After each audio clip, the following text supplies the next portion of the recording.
Welcome back from that short commercial break. It's exactly 34 minutes past the hour of 8 a.m. And at this particular time, we are heading into the topical discussion. And like I told you, the discussion this time around is going to be based on the state of the transportation industry that's in Uganda. And of course, don't forget, Zabu is here to make your trading experience much more wonderful, as you will be in position to purchase stocks. That's on Altex. Just dial *292# and you'll be availed with a variety of options. You could buy a 5-year bond or whatever bond will be, and of course, you will be in position to do that for yourself. And this can be done at whatever part of the country you will be at on your mobile phone.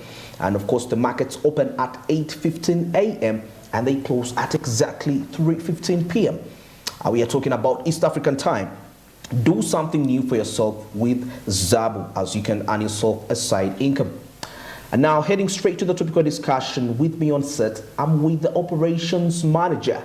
That's Tondeka Buses, as we are going to be discussing the state of transportation in Uganda. We've heard of the mini bus transit system that is taking place in the country Uganda. So we're going to see how far this has, and of course much more insight will be anticipated and expected by the end of this conversation. Mr. Happy to have you on set. Happy to be here too. All right. Good morning, Andrew. Good morning.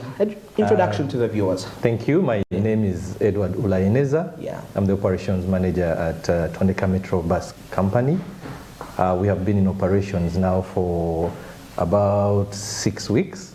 6 weeks. But we have been in operation for the last about four years. Okay. Yes. All right. That is very instrumental. Looking at the transportation, I remember during the COVID-19 pandemic, actually, when the economy resumed operations, we saw some buses running out of, some bus companies running out of business, and some closed. Many of them closed. But you guys come on board during that time. That is very interesting. So now, Ugandan out there, they are trying to inquire, to ask themselves, with the new Tondeka buses,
and we are working with the RHT Rose Hill Transport Company from Mauritius. They have been operating buses for the last 7 years. Okay, wow, that's very... So they are coming in to guide us for the first 4 years as we start this project, this massive project. Okay. We are working with companies such as Sintil Uganda for the cashless system. We are going to have a card system. Card system. So when you come on the bus, our buses are going to be highly digitized. you know, with digitization comes efficiency. Efficiency. Yes, so Very we're going true. we're working with Centel, but also with many companies behind them like Tap to Pay. These are massive players, MasterCard, for artificial intelligence for the route planning, scheduling, and operations with Optibus. So these are big players, but also with all the other local players, all the banks, because if you're going to have a card, we don't want to determine which bank you go to, you know which bank you go to. Definitely. So we are working with all the banks to have accounts in each of these banks so that when you deposit your money, you can transfer it to your card. Okay.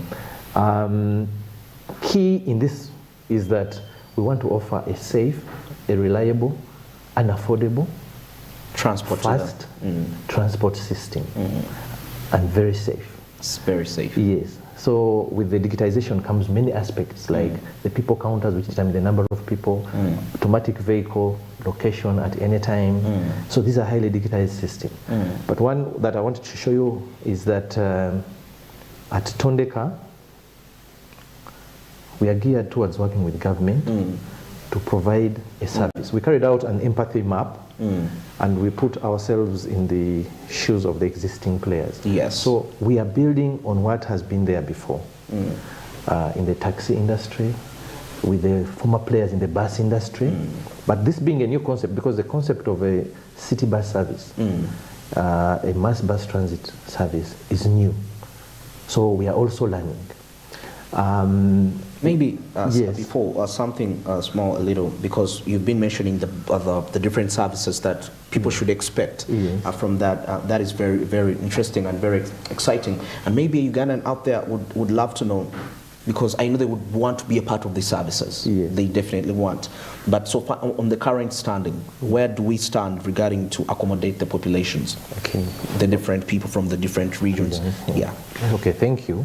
Yeah. Our goal is in our first phase to start with 1,300 buses. 1,300 buses. In the greater Kampala metropolitan area. That area is basically Mukono, Kalaji, Bombo, MPG, Kachiri, and that area. That is a radius of about 25 to 30 kilometers out of the CBD. But we have started in the first phase with some buses on the Ntindaro route as we are testing and validating our systems. Yes, I've seen some of them. The bus transit system has these buses on the Ntindaro route, and also we have some. You have seen the electric buses on the northern bypass. Northern bypass, yes. Yes. So we are testing these systems so that when we kick off in the first quarter of next year with the first about 100 buses, then as we build them up in the next 3 to 5 years to the 1,300 that I'm talking about, of which 1,000 will be diesel and 300 will be electric. Electric. Yes. So we want to also play a very big role in ensuring that whereas our public travels safely, comfortably, fast, also we are working on issues of the environment with our electric and a new fleet of buses. This should be able to clean up our environment and reduce some of the diseases that we see, the breathing problems, the pollution. And the pollution and the jams that we have currently in the city. That is very interesting. I mean, you were discussing something and you mentioned an aspect of mapping, you know, detecting a route. Yes. You know, if I may ask, don't you think when we look at the road network in Uganda, the current road network, is it efficient to support your dream? Yes.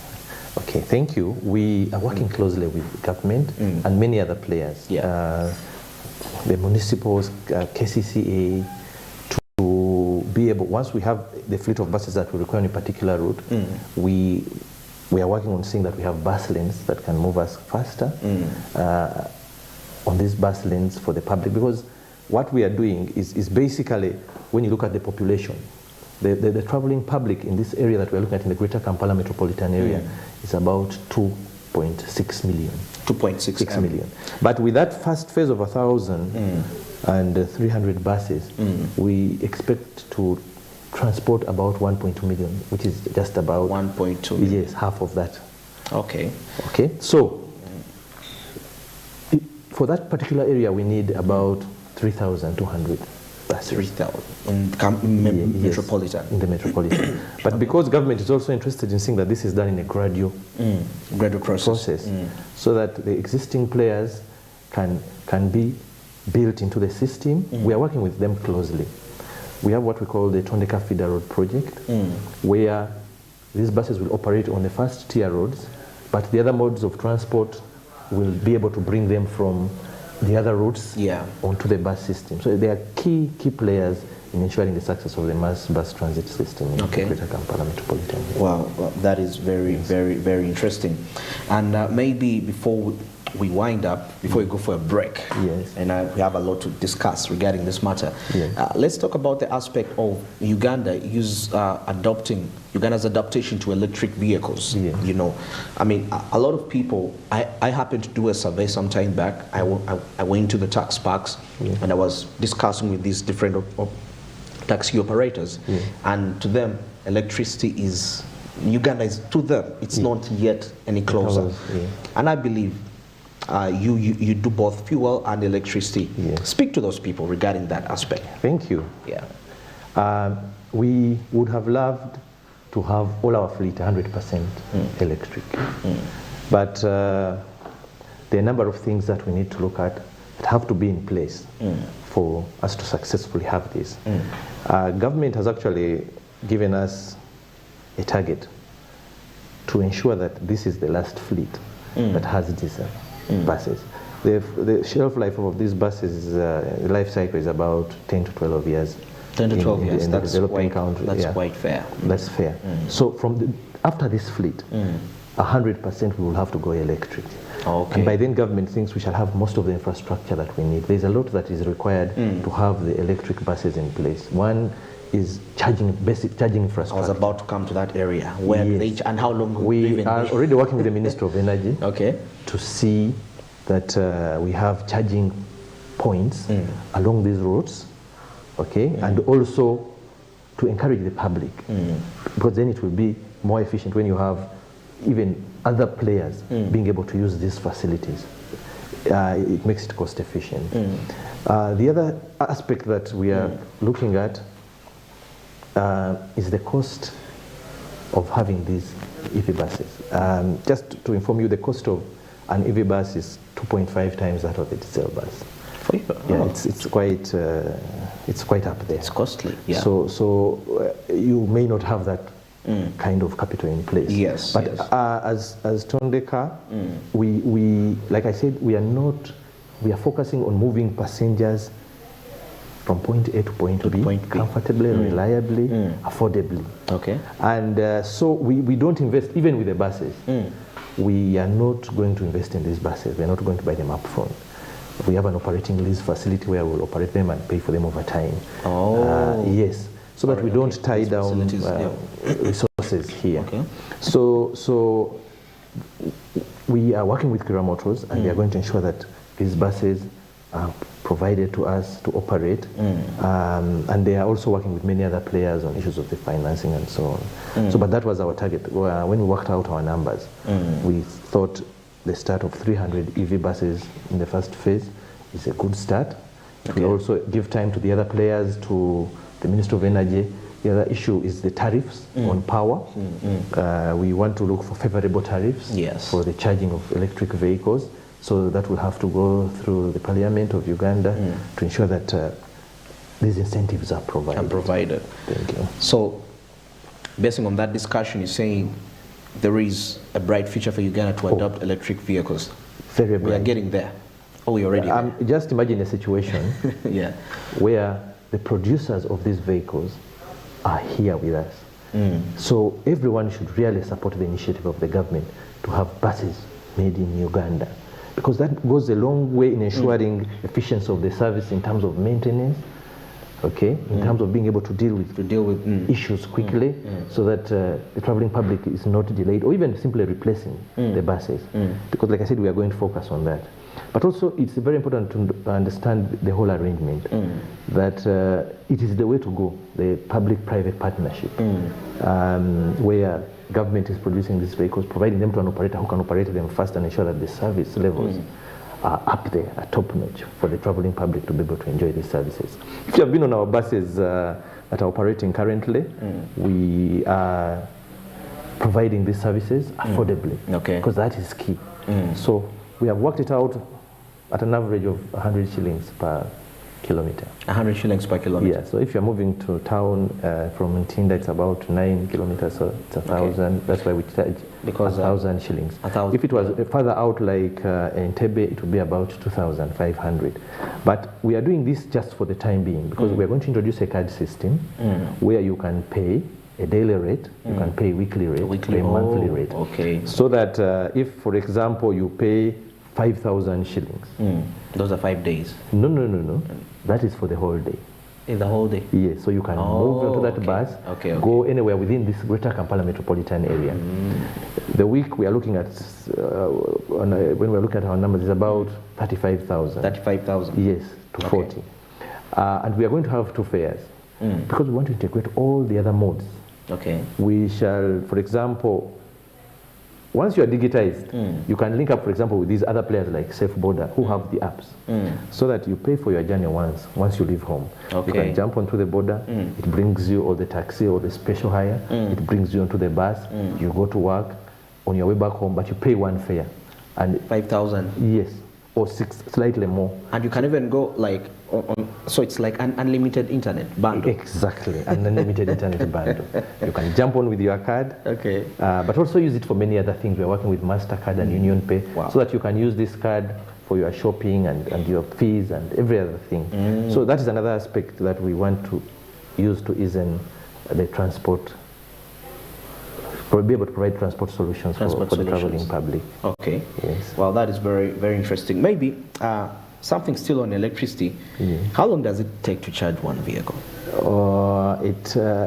Currently, the charging facilities that we have, we can charge this for 3 hours. 3 hours? Yes. We have